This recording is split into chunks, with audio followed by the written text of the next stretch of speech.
मित्रों, किसी से प्रेम करने की कोई वजह नहीं होनी चाहिए, क्योंकि प्रेम तो सिर्फ प्रेम है। यदि वजह है तो वो प्रेम नहीं हो सकता। आपकी पसंद अवश्य हो सकती है। जय श्री कृष्ण मित्रों, फिर एक बार बहुत बहुत हार्दिक स्वागत है आप सभी का। मित्रों, आज हम बात करेंगे जिनका नाम अंग्रेजी के एन लेटर से शुरू होता है और वृश्चिक राशि है, उनके वर्ष 2025 के प्रेम संबंध और वैवाहिक संबंध के राशिफल की चर्चा करेंगे। मित्रों, ये वीडियो आप खुद के लिए भी देख व सुन सकते हैं, अपने मित्र या संबंधी के लिए भी देख व सुन सकते हैं। तो चलिए शुरू करते हैं। सबसे पहले बहुत ही संक्षेप में आपके स्वभाव की चर्चा करेंगे। एन नाम वाले वृश्चिक राशि वाले लोग प्रेम संबंध के मामले में आपका स्वभाव बहुत ही अद्भुत रूप से परिवर्तित हो सकता है। जरूरत पड़ने पर आप अपने प्रेमी प्रेमिका पर सब कुछ न्यौछावर करने के लिए तैयार रहते हैं, और अगर कभी आपके मतभेद हो गए तो फिर आप नफरत भी ज्यादा कर सकते हैं। हर बात को दिल पर ले लेते हैं और आप तनाव में आ जाते हैं। बहुत ही भावुक व्यक्ति हैं, शक्की मिजाज है, अपने अंदर बहुत कुछ छुपा कर रखने वाले होते हैं। इनको कोई भी इतनी आसानी से पसंद नहीं आता है, और अगर इनको कोई पसंद आता भी है तो उस पर एकदम से विश्वास भी नहीं करते हैं। संबंध में धीरे धीरे आगे बढ़ते हैं। इनका प्रेम संबंध एक अनोखे प्रकार का प्रेम संबंध है। बहुत जल्दी अपने साथी के प्रति शंकाएं और गलतफहमियां कर लेते हैं, लेकिन प्रेम की चाहत बहुत रखते हैं। और ये लोग जो हैं, इनका वैवाहिक जीवन सामान्य होता है। अपने जीवन साथी और बच्चों को प्रेम भी बहुत करते हैं, लेकिन इनके साथी को इनके जिद्दी स्वभाव के कारण समझौते फिर भी करने पड़ते हैं।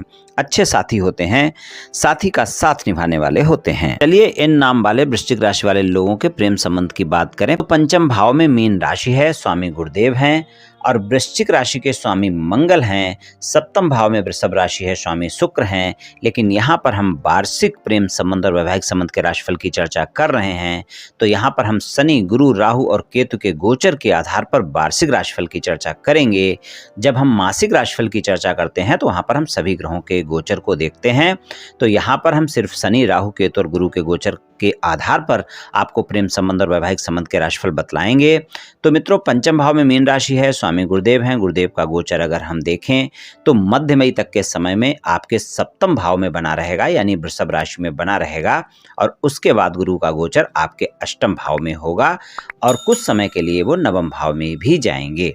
शनिदेव जो कि आपके तीसरे चौथे भाव के स्वामी हैं, वर्ष की शुरुआत में चौथे भाव में कुंभ राशि में बने रहेंगे, और 29 मार्च 2025 को वो आपके मीन राशि यानी पंचम भाव में आ जाएंगे, और फिर बचा हुआ समय जो वर्ष 2025 का है, पूरे समय वो पंचम भाव में ही रहेंगे। राहु मीन राशि में ही हैं वर्ष की शुरुआत में, और केतु जो है वो कन्या राशि में ही हैं, और राहु जो है 18 मई 2025 को आपके कुंभ राशि में जाएंगे, यानी चौथे भाव में जाएंगे, और केतु जो है सिंह राशि में यानी कि दसम भाव में जाएंगे।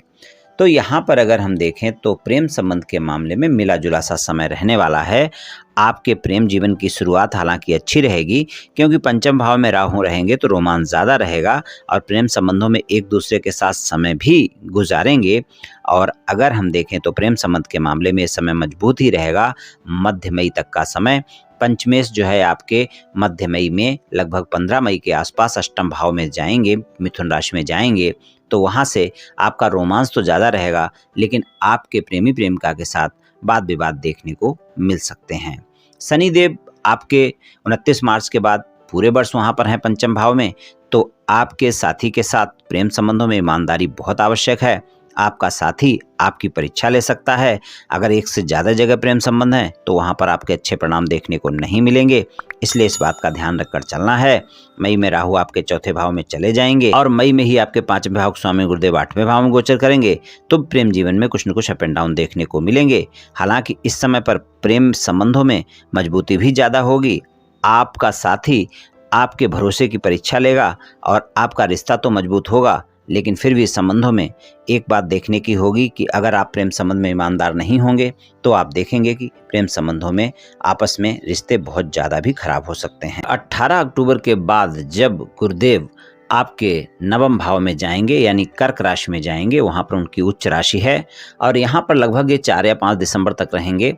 तो यहाँ पर अगर हम देखें तो ये जो समय रहेगा, ये समय आपके प्रेम संबंध के लिए ज़्यादा बेहतर रहेगा।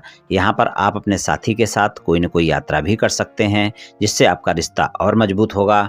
हालांकि प्रेम संबंध के मामले में पूरे वर्ष अप एंड डाउन देखने को मिलेंगे। जो लोग सिंगल हैं, साथी की तलाश में हैं या फिर किसी से कोई मित्रवत संबंध चल रहे हैं, उस मित्रवत संबंध को प्रेम संबंध में बदलना चाहते हैं, प्रस्ताव देना चाहते हैं, मध्य मई तक के समय में ही प्रयास करें। वहां पर आपको ज़्यादा अच्छे परिणाम देखने को मिलेंगे। या जो समय मैंने आपको ये बताया है 18 अक्टूबर के बाद का समय और 4 से 5 दिसंबर तक का जो समय है, तो यहाँ पर आप प्रयास कर सकते हैं। यही 2 समय जो है आपके लिए ज़्यादा बेहतर रहेंगे। प्रेम संबंध के किसी भी मामले में ये समय आपको अच्छे परिणाम दिखाएंगे। अगर प्रेम संबंध पहले से हैं, अपने प्रेम संबंध को विवाह संबंध में बदलना चाहते हैं, तो भी मध्य मई तक का समय ज़्यादा बेहतर है। वहाँ पर आपको ज़्यादा अच्छे परिणाम देखने को मिलेंगे। और 18 अक्टूबर से 4 दिसंबर के बीच का जो समय है, ये भी आपको बेहतर परिणाम दे सकता है। यहाँ पर भी आपके प्रेम संबंध विवाह संबंध में बदल सकते हैं। अगर आप अपने प्रेम संबंध को विवाह संबंध में बदलना चाहते हैं, आप अपने परिवार वाले लोगों को मनाना चाहते हैं, अपने साथी को मनाना चाहते हैं, उसके लिए भी ये समय बेहतर रहने वाले हैं। मध्य मई तक का समय और 18 अक्टूबर से 4 दिसंबर तक का समय। तो कुल मिलाकर अगर हम देखें तो प्रेम संबंध के मामले में अप एंड डाउन तो इस वर्ष आपको देखने को ही मिलेंगे। और अगर देखें तो मध्य मई तक का समय थोड़ा सा सामान्य सा समय रहेगा और मध्य मई के बाद का समय अप एंड डाउन दिखाएगा प्रेम संबंध के मामले में। गलतफहमियां, शंकाएं बिल्कुल ना होने दें, इस बात का विशेष ध्यान रखकर चलें और अपने साथी के साथ भरोसा बनाकर रखें। और कोई भी वाद विवाद होता है तो उसको लंबे समय तक ना खींचें, वरना रिश्ते ज़्यादा भी खराब हो सकते हैं प्रेम संबंध के मामले में। वैवाहिक संबंध की बात करें तो एन नाम वाले वृश्चिक राशि वाले लोगों के लिए वर्ष की शुरुआत अच्छी रहने वाली है, क्योंकि गुरुदेव जो है आपके 7वें भाव में गोचर में रहेंगे। आपके जीवन में प्रेम और सद्भाव बढ़ेगा। आपके जीवन साथी के साथ अगर कोई वाद विवाद है, ज़्यादा वाद विवाद है, तो उसको भी सुलझाया जा सकता है, जिससे आप दोनों एक दूसरे के करीब आएंगे। और छोटी मोटी बातों को अगर छोड़ दें तो परिणाम अच्छे ही रहने वाले हैं। आपका वैवाहिक जीवन खुशहाल रहने वाला है। ये मध्य मई तक का समय वैवाहिक संबंधों के लिए काफ़ी अच्छा रहेगा। आपके वैवाहिक संबंधों में अगर कोई ज़्यादा वाद विवाद चल रहे हैं तो उनको भी समाप्त करने का समय है। और आपसी कोई गलतफहमियां या वाद विवाद है, उनको समाप्त किया जा सकता है।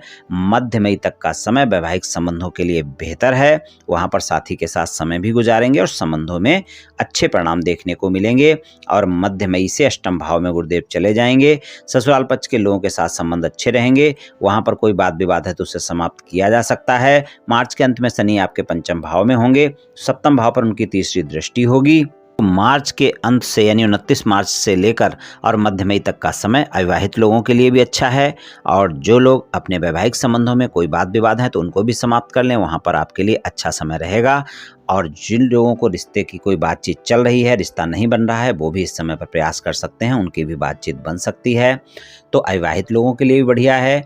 और वैवाहिक संबंधों में कोई वाद विवाद है तो वो भी समाप्त किए जा सकते हैं।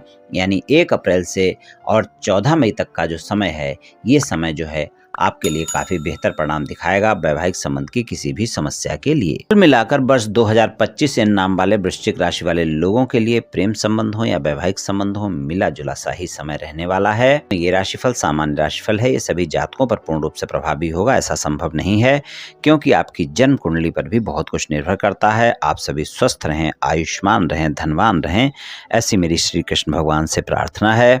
जय श्री कृष्ण, जय श्री राधे।